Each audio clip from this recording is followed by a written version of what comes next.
ಇವತ್ತಿನ ಪತ್ರಿಕಾಗೋಷ್ಠಿಯ ವಿಶೇಷತೆಪ್ಪ ಏನಂದ್ರೆ ಈ ಬೆಳಗಾವಿ ಜಿಲ್ಲೆಯ ಮೂಡಲಗಿ ತಾಲೂಕಿನಲ್ಲಿರ್ತಕ್ಕಂಥ ಕೃಷಿ ಮತ್ತು ಕಂದಾಯ ಇಲಾಖೆ ಅಧಿಕಾರಿಗಳ ಒಂದು ನಿರ್ಲಕ್ಷ್ಯ ಬೇಜವಾಬ್ದಾರಿಯಿಂದ 2023ರಲ್ಲಿ ಏನು ಬರಗಾಲದಿಂದ ಬೆಳೆಗಳ ಹಾನಿಯಾಗಿದ್ದೀವಿ ಆ ರೈತರಿಗೆ ಬೆಳೆ ಹಾನಿ ಪರಿಹಾರವನ್ನು ವಿತರಣೆ ಮಾಡುವಂಥ ಸಮಯದಲ್ಲಿ ಸುಮಾರು 1,13,759 ರೂಪಾಯಿಗಳನ್ನ ಅಧಿಕಾರಿಗಳು ಅನರ್ಹ ಫಲಾನುಭವಿಗಳ ಖಾತೆಗೆ ಜಮಾ ಮಾಡಿದ್ದಾರೆ.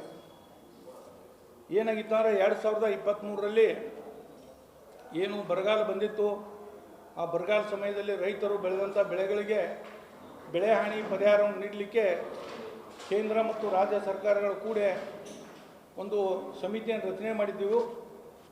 ಆ ಸಮಿತಿಯಲ್ಲಿ ಪ್ರತಿ ತಾಲೂಕಿನಲ್ಲಿ ಅಥವಾ ಜಿಲ್ಲಾ ಮಟ್ಟದಲ್ಲಿ ಸಭೆಗಳನ್ನು ಮಾಡಿ ಅಧಿಕಾರಿಗಳು ಯಾವ್ಯಾವ ಗ್ರಾಮಗಳನ್ನ ಆಯ್ಕೆ ಮಾಡ್ಬೇಕಂತ ಹೇಳ್ತಾರೆ ಈ ಗ್ರಾಮಗಳನ್ನ ಆಯ್ಕೆ ಮಾಡ್ಕೊಂಡಿದ್ರು. ಅಂಥದ್ರಲ್ಲಿ ಈ ಮೂಡಲಗಿ ತಾಲೂಕಿನಲ್ಲಿ ಆಯ್ಕೆ ಪಟ್ಟಿಯಲ್ಲಿ ಇರಿದಂಥ ಗ್ರಾಮಗಳಿಗೆ ಇವತ್ತು ಅಧಿಕಾರಿಗಳು ಪರಿಹಾರವನ್ನು ಅವರ ಖಾತೆಗೆ ಜಮಾ ಮಾಡಿದ್ದಾರೆ.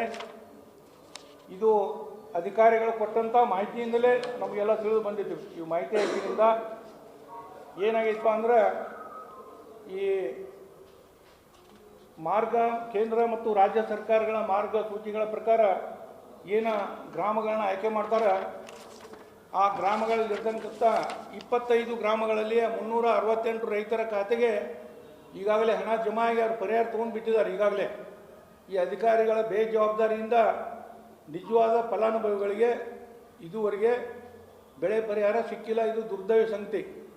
ಅದಲ್ಲದೆ ಇಲ್ಲಿ ಅಧಿಕಾರಿಗಳು ಏನು ಹೇಳ್ತಾರೆ ಅಂದ್ರೆ ಅವರೇ ಹೇಳ್ತಾರೆ. ಇಲ್ಲಿ ಏನು ಹೇಳ್ತಾರೋ ತಹಶೀಲ್ದಾರ್ ಮೂಡಲಗಿಯವರು ಉಪವಿಭಾಗಾಧಿಕಾರಿಗಳು ಬೈಲೊಂಗಲ್ಲಿ ಇವ್ರಿಗೊಂದೇ ವರದಿ ಸಲ್ಲಿಸ್ತಾರೋ ಅದು ನಾವು ಅರ್ಜಿ ಕೊಟ್ಟ ನಂತರ ಸರ್ಕಾರದ ನಿರ್ದೇಶನದಂತೆ ತಹಶೀಲ್ದಾರ್ ಮೂಡಲಗಿಯವರು 11/6/2025ರಂದು ಉಪವಿಭಾಗಾಧಿಕಾರಿ ಬೈಲೊಂಗಲಿಗೆ ಇವರಿಗೆ ನೀಡಿರುವ ವರದಿಯಲ್ಲಿ ಅವ್ರು ಹೇಳ್ತಾರೆ 25 ಗ್ರಾಮಗಳಲ್ಲಿನ 368 ರೈತರು ಪರಿಹಾರಧನ ಪಡೆಯಲು ಅನರ್ಹರಾಗಿರುವ ವಿಷಯವನ್ನು ಮತ್ತು ಗ್ರಾಮ ಆಡಳಿತಾಧಿಕಾರಿಗಳು ಹಾಗೂ ಕೃಷಿ ಅಧಿಕಾರಿಗಳು ಸಲ್ಲಿಸಿದ ವರದಿಯನ್ನು ಆಧರಿಸಿ ಅನರ್ಹ ಫಲಾನುಭವಿಗಳ ಖಾತೆಗೆ ಪರಿಹಾರಧನ ತಪ್ಪಾಗಿ ಜಮೆಯಾಗಿರೋದಕ್ಕೆ ಅದ ಅಧಿಕಾರಿಗಳು ಹೇಳ್ತಾರೆ. ಕೊಟ್ಟವರು ಅವರ ಇವತ್ತು ತಪ್ಪು ಜಮಾ ಆಗಿದೆ ಅಂತ ಹೇಳೋರು ಅವರ ಅದೆಲ್ಲ ಮುಂದುವರೆದೊಂದು ಏನು ಹೇಳ್ತಾರಪ್ಪ ಅಂದ್ರೆ ಈ ವಿಷಯವನ್ನು 28/6/2024ರಂದು ಮಾನ್ಯ ಜಿಲ್ಲಾಧಿಕಾರಿಗಳ ಭೂಮಿ ವಿಭಾಗದ ಇಮೇಲ್ಗೂ ಕೂಡ ಕಳುಹಿಸಲಾಗಿದೆ ಅಂತ ಹೇಳ್ತಾರೆ. ಜಿಲ್ಲಾಧಿಕಾರಿಗಳು ಏನು ಮಾಡಿರಿಪ್ಪ 2024ರಾಗ ಅವ್ರು ಕಳಿಸು ಅಂತ ಹೇಳ್ತಾರೆ. ನಾನು ಜಿಲ್ಲಾಧಿಕಾರಿಗಳಿಗೆ ಭೇಟಿಯಾಗಿ ಇದಕ್ಕೆ 1 ವರ್ಷ ಆದ ನಾನು ಬಡದಾಡಕ್ಕೆ ಹೈತೆ ಬೆಂಗಳೂರಿಗೆ ಅಡ್ಡಾಡಿ ಇಲ್ಲಿ ಅಡ್ಡಾಡಿ ಬೆನ್ನ ನಿಂತರು ಇನ್ನೂ ದಾಂಡಿದ್ದಿಲ್ಲ. ಒಂದೇನಪ್ಪ ಅಂದ್ರೆ 368 ರೈತರಿಗೆ ಅನರ್ಹ ರೈತರಿಗೆ 1,13,00,000 ರೂಪಾಯಿ ಜಮೆ ಮಾಡಿದ್ದು ತಪ್ಪಾಗಿದೆ ಅಂತೇಳಿ ಅಧಿಕಾರಿಗಳು ಒಪ್ಕೊಂಡಿದ್ದಾರೆ. ಇಲ್ಲಿ ಅವ್ರು ಬರೆದು ಕೊಟ್ಟಿದ್ದಾರೆ, ಅವರ ಬರ್ದಾರ ಇಲ್ಲೆಲ್ಲ.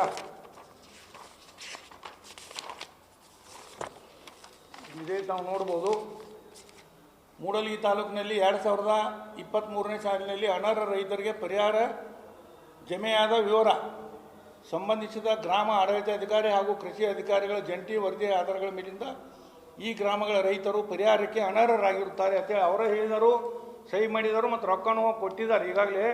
ಅದಕ್ಕೆ ನಂದೇನಪ್ಪ ಪ್ರಶ್ನೆ, ಈ ಹಣವನ್ನು ಈ 1,13,759 ರೂಪಾಯಿಗಳನ್ನು ಯಾವ ಅಧಿಕಾರಿಗಳು ಜಮಾ ಮಾಡಿದ್ದಾರೆ ಅವ್ರ ಸ್ವಂತ ಜೇಬಿನಿಂದ ಅವ್ರ ವೇತನದಲ್ಲಿ ಕಡಿತ ಮಾಡ್ಕೋಬೇಕು. ಇವತ್ತು ಪಾಪ ರೈತ ಮುಕ್ತ ರೈತ ಖಾತೆಗೆ ಜಮಾ ಆದ್ರೆ ಅಡಚಣೆ ಇರ್ತಾವೆ, ರೊಕ್ಕ ತೊಗೋತಾನೆ, ಅವೇನು ಕೊಡುತ್ತೆ ಇವ್ರ ಮನೆಗೆ ಹೋಗಿರ್ತಿಲ್ಲ. ಅಂಥದ್ರಲ್ಲಿ ಇವ್ರ ಮ್ಯಾಗ ಕ್ರಿಮಿನಲ್ ಮೊಕದ್ದಮೆ ದಾಖಲಿಸಿ ಈ ಸರ್ಕಾರಕ್ಕೆ ಆರ್ಥಿಕ ನಷ್ಟ ಉಂಟು ಮಾಡಿದ್ದಾರೆ.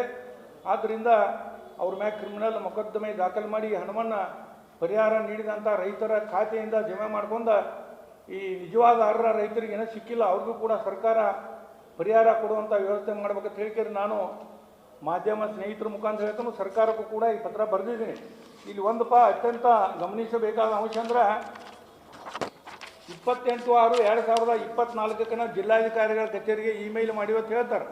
ಅದು ಮಾಡಿದ ನಂತರ ಹಣ ಸಂದೇಹ ಆದಿದ್ದನ್ನ ಜಿಲ್ಲಾಧಿಕಾರಿಗಳು ಯಾಕೆ ತಡೆ ಹಿಡಿಲ್ಲ ಅನ್ನೋ ಪ್ರಶ್ನೆ. ನಾನು ನಿನ್ನೆಲ್ಲಿ ಮೊನ್ನೆ ಹೋದಾಗೂ ಜಿಲ್ಲಾಧಿಕಾರಿಗಳಿಗೆ ಭೇಟಿಯಾಗಿದ್ದೆ. 2024ರಲ್ಲಿ ಅದೇನು ಇಮೇಲ್ ಕಳಿಸಿದ್ರು ಅದನ್ನು ಎಲ್ಲ ಚೆಕ್ ಮಾಡೋಕೆ ಹಚ್ಚಿದ್ರು. ಅವರಲ್ಲಿ ಚೆಕ್ ಮಾಡೋಕೆ ಹಚ್ಚಿದ್ರೆ ಇಮೇಲೇ ಬಂದಿಲ್ಲ ಅಂತ ಅವ್ರು ಹೇಳ್ತಾರೆ. ಇದಕ್ಕೆ ಸಂಬಂಧಪಟ್ಟ ಯಾರು ಕೇಸ್ ವರ್ಕರ್ ಇದ್ದಾರೋ ಅವ್ರು ಹೇಳ್ತಾರೋ ಮೂಡಲಿಗೆ ತಹಸೀಲ್ದಾರ್ ನಮ್ಗೆ ಇಮೇಲ ಕಳಿಸಿಲ್ಲ ಅಂತ ಹೇಳ್ತಾರೆ. ಅದಕ್ಕೆ ಅವ್ರು ಅಂದರು ಇಮೇಲ್ ಕಳ್ಸೋದು ಅಷ್ಟೇ ಹಾಕ್ರಿ, ಒಂದು ಹಾರ್ಡ್ ಕಾಪಿನ ಕಳಿಸ್ಬೇಕಾಗಿತ್ತು. ಅವ್ರು ಕಳಿಸಿದ್ರೆ ನಾವು ಏನಾರ ಇದನ್ನು ತಡೆ ಹಿಡಿತೀವಿ ಹೇಳ್ತಾದ್ರೆ. ಒಟ್ಟು ಟೋಟಲ್ ಆಗಿ ಈ ಅಧಿಕಾರಿಗಳ ನಿರ್ಲಕ್ಷ್ಯದಿಂದ ಸರ್ಕಾರಕ್ಕೆ 1,13,759 ರೂಪಾಯಿ ಹಾನಿಯಾಗಿದೆ. ಇವ್ರು ಏನಾದರೂ ಅಧಿಕಾರಿಗಳಿಂದ ಹಣ ಇಸ್ಕೊಂಡ ಅದನ್ನು ವಾಪಸ್ ತುಂಬಿಕೊಂಡು ಯಾರಿಗೆ ನಿಜವಾದ ರೈತರಿಗೆ ಬಂದಿಲ್ಲ ಅವ್ರು ಕೊಡುವಂಥ ವ್ಯವಸ್ಥೆ ಮಾಡಬೇಕು. ಮತ್ತು ಸರ್ಕಾರ ಏನಾದರೂ ಇದನ್ನು ರೈತರ ಕಡೆ ತುಂಬಿಸ್ಕೊಳ್ಳೋಂಥ ವ್ಯವಸ್ಥೆ ಮಾಡ್ತಾರೆ ಆ ಅಧಿಕಾರಿಗಳ ಬಗ್ಗೆ ಕೇಸ್ ಮಾಡೋದು ಅಂತೇಳಿ ಮಾಧ್ಯಮ ಸ್ನೇಹಿತರ ಮುಖಾಂತರ ಹೇಳಿ ಬೈತಾ ಇದ್ವಿ. ತಾವು ದಯವಿಟ್ಟು ಮತ್ತೇನಾದರೂ ಕೇಳಿದ್ರೆ ಕೇಳ್ರಿ. ಅದಲ್ಲದೆ ಈ ಮೊದಲ ಅರಬಾಯಿ ಕ್ಷೇತ್ರದಲ್ಲಿ 2009ರಲ್ಲಿ ಅವಾಗ ಕೂಡ ಅಣಕಲ್ ಮಳೆಯಾಗಿ ಪರಿಹಾರ ಆದಾಗ ಸುಮಾರು 29 ಗ್ರಾಮ ಲೆಕ್ಕಾಧಿಕಾರಿಗಳು ಅಮಾನತಾಗಿದ್ರು, ನಮಗೆಲ್ಲ ಗೊತ್ತಿದೆ.